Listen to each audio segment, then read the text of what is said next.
What is meditation? అసలు meditation అంటే ఏంటి? మెడిటేషన్ అంటే మన అటెన్షన్ అంతా ప్రజెంట్ మూమెంట్ మీద ఉండటం.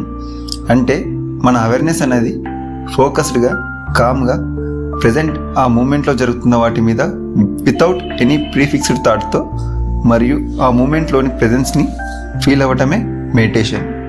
అండ్ మన లైఫ్ అంతా ఫాస్ట్ పేస్లో ఉంది. మనం ఏది కూడా కాన్షియస్గా థింక్ చేసి చేయడం లేదు. మనమంతా రోబోట్స్లా ఆటో మోడ్లో వర్క్ చేస్తున్నాం. ఈ హరీ బరీ థింకింగ్ వల్ల మనం ఏం చేసినా, లైఫ్లో ఏం సాధించినా మనకెప్పుడు ఏదో ఒక వెల్తీగా ఉంటుంది. మనం డైలీ మెడిటేషన్ అనే హ్యాబిట్ని అలవాటు చేసుకుంటే ఒక వారం రోజుల తర్వాత మనలో చాలా చేంజెస్ కనిపిస్తాయి.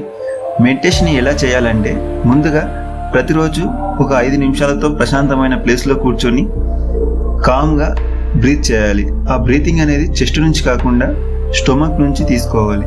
మెడిటేషన్ వల్ల ముందుగా మన మైండ్ నాయిసీ థాట్స్ నుంచి క్లియర్ అవుతుంది.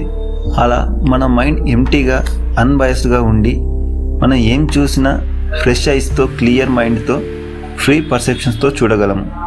మనలో మెడిటేషన్ వల్ల సెల్ఫ్ అవేర్నెస్ పెరుగుతుంది. అటెన్షన్ స్పాన్ కూడా ఇంప్రూవ్ అవుతుంది. యాంగ్జైటీ మరియు స్ట్రెస్ లెవెల్స్ రిడ్యూస్ అవుతాయి. బెటర్ ఎమోషనల్ కంట్రోల్ ఉంటుంది. డైలీ మెడిటేషన్ ప్రాక్టీస్ వల్ల ప్రాబ్లమ్ సాల్వింగ్ ఎబిలిటీ కూడా బెటర్ అవుతుంది.